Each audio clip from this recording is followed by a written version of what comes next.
Miriam Okafor had been coming to civic hearings for 3 years, ever since she retired from the Delwood Public Library, and her doctor suggested she find a reason to get dressed in the morning.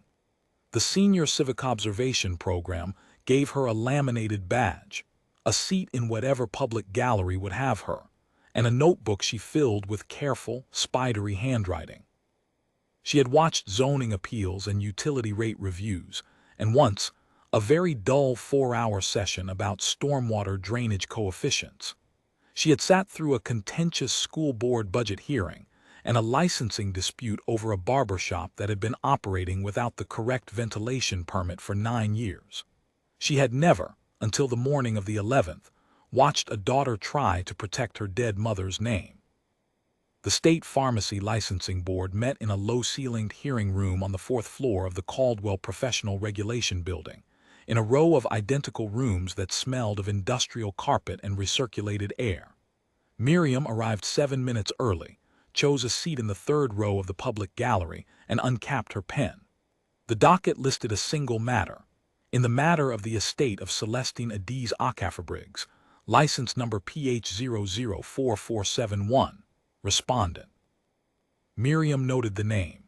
She noted that the woman already seated at the respondent's table, young, perhaps 30, in a dark blazer with a small gold pin at the lapel, shared the first syllable of it. She noted that the woman's hands were flat on the table in front of her, fingers together, and that she had not touched the glass of water to her left. The board convened at 9:15.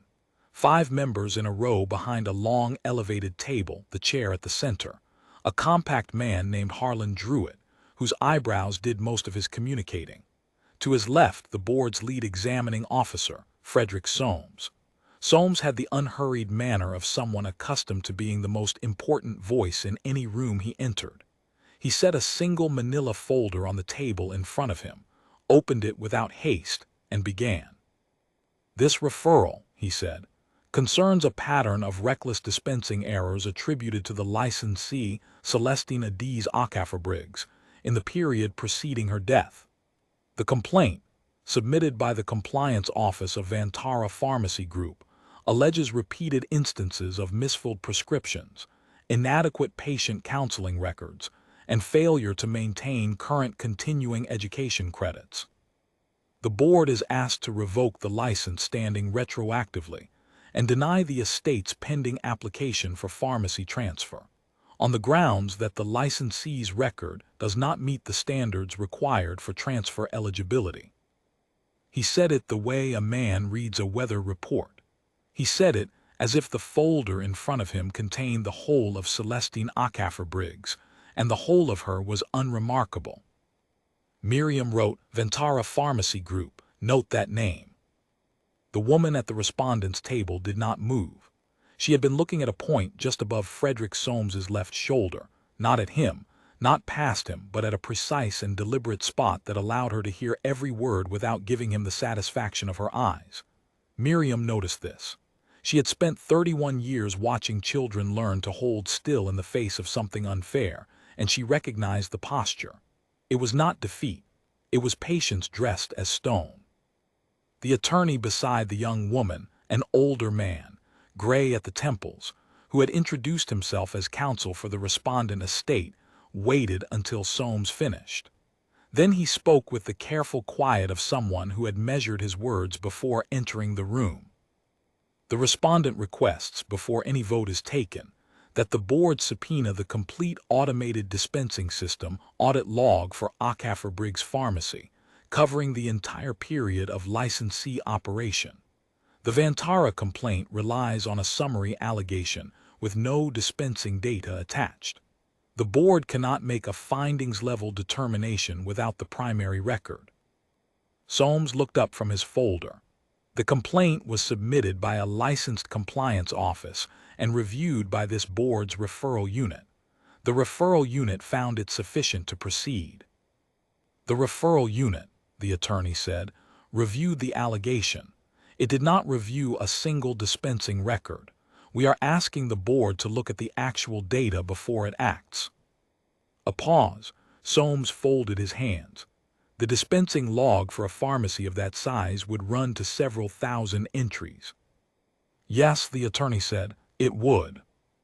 Miriam wrote, he knows something. Harlan Druitt's eyebrows moved. He conferred briefly with the board member to his right, a tall woman with reading glasses pushed up into her hair, and then he called a recess. 30 minutes, he said. The board would consider the subpoena request. The room exhaled. The young woman at the respondent's table still did not touch the water glass.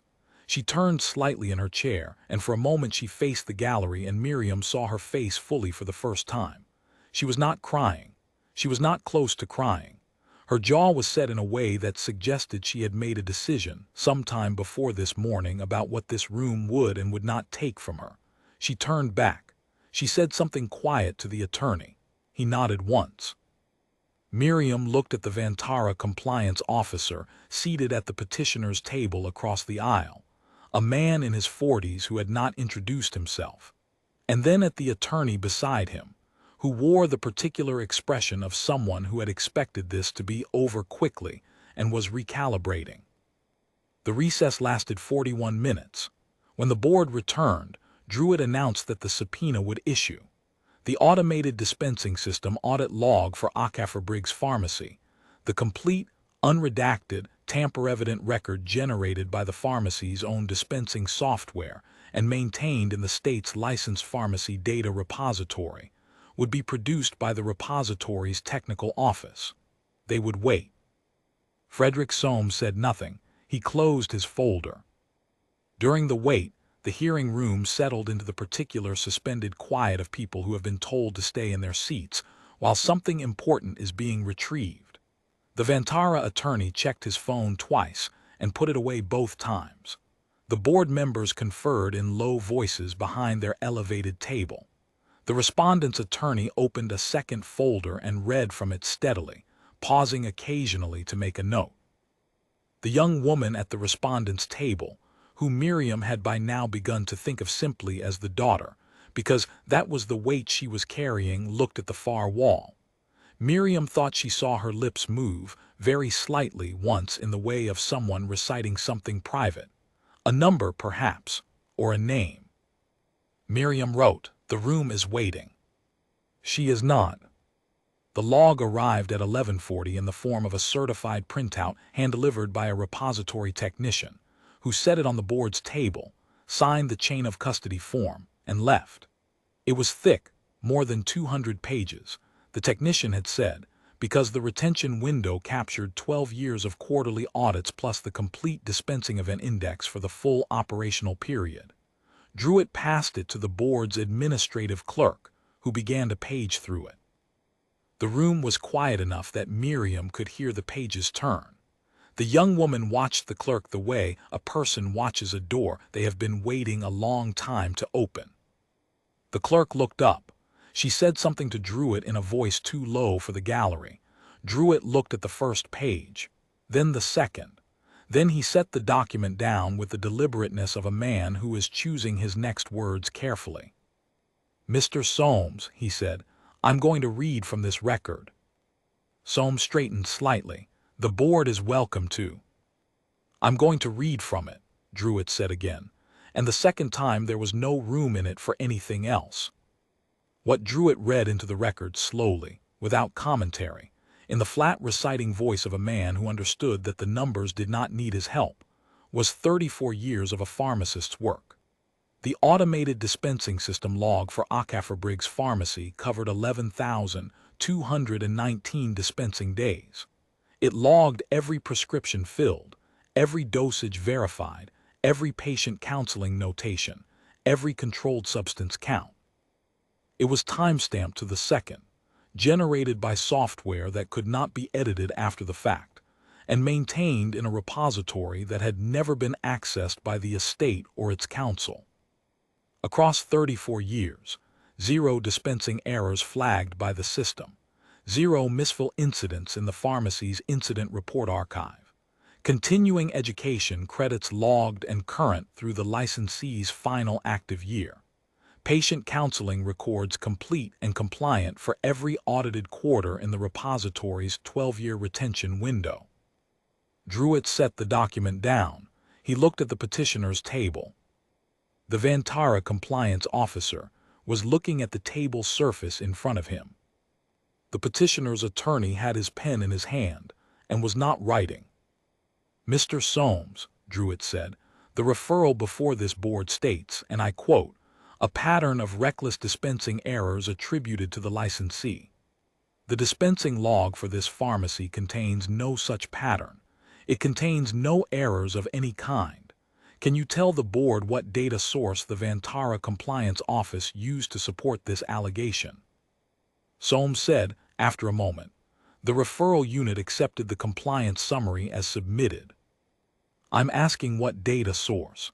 What dispensing records did Vantara produce to support the allegation of errors?" Another pause. The complaint summary referenced internal review findings. "Internal to Vantara?" "Yes." A competitor pharmacy chain filed a complaint alleging reckless errors and supported it with its own internal review findings and did not attach a single line of dispensing data. Druitt was not raising his voice. He had the tone of a man who does not need to raise his voice because the room is already perfectly quiet, and the referral unit passed it to a full hearing. He turned to the board member on his right, then to the one on his left. He did not need to say anything to them. He turned back. "This board finds the referral submitted by Vantara Pharmacy Group to be unsupported by evidence.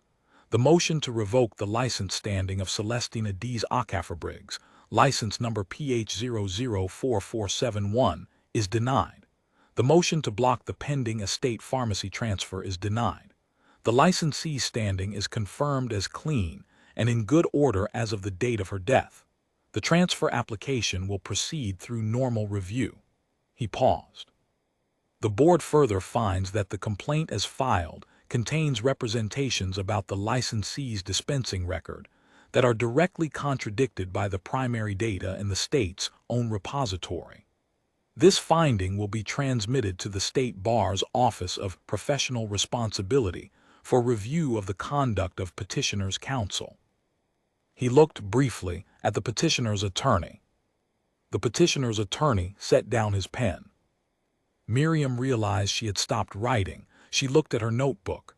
The last line she had written was, "He knows something." Below it, the page was empty. She looked at the young woman at the respondent's table. The young woman had not moved in the way Miriam might have expected. No release, no rush of air, no hand going to her face. What she did was simpler and harder to watch. She looked down at the table for 3 seconds. Then she straightened. Then she put both hands flat again, fingers together, the way they had been when Miriam first saw her, as if the posture that had held her through the morning was the only one she trusted. The attorney leaned close and said something.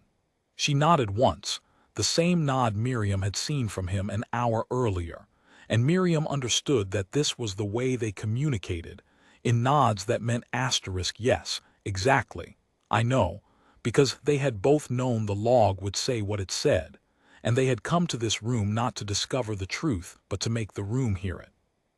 Druitt adjourned the hearing at 12:19. The Vantara compliance officer left quickly, without speaking. The petitioner's attorney gathered his papers with the careful slowness of a man who does not want to be seen to hurry. Miriam watched him go. She thought about the name Celestine, a name she had never heard used as a pharmacist's name before, and about what 34 years looked like rendered as data, as timestamps, as 11,000 dispensing days without a single error, waiting in a state repository for someone to finally ask for them. She thought about the pin at the young woman's lapel. She had not been able to read it from the gallery. She thought it was probably a name. In the corridor, Miriam passed close enough to hear the young woman say to her attorney, quietly, "She kept every record. She always kept every record." Not triumphant, not relieved exactly. The way a person says something they have known for years about someone they will not stop missing. The attorney said she did. That was all. Miriam rode the elevator down alone. In the lobby she stopped and opened her notebook to the empty page below the last line she had written, and she stayed there for a moment, pen uncapped, the lobby moving around her, a security guard nodding at her from behind the front desk without quite registering who she was, because she was a small retired librarian in a civic observation lanyard, and people rarely registered her in rooms like this, which was, she had come to understand, one of the genuine gifts of the work. And then she wrote, the truth was there the whole time, 34 years of it. It only needed to be asked for. She capped the pen. She walked out into the November air and thought about a woman she had never met, who had filled 11,000 dispensing days without an error, and whose daughter had come to a low-ceilinged hearing room and sat with her hands flat on the table and waited for the record to speak, because she had always known it would. Some things do not need to be argued. They need to be read aloud.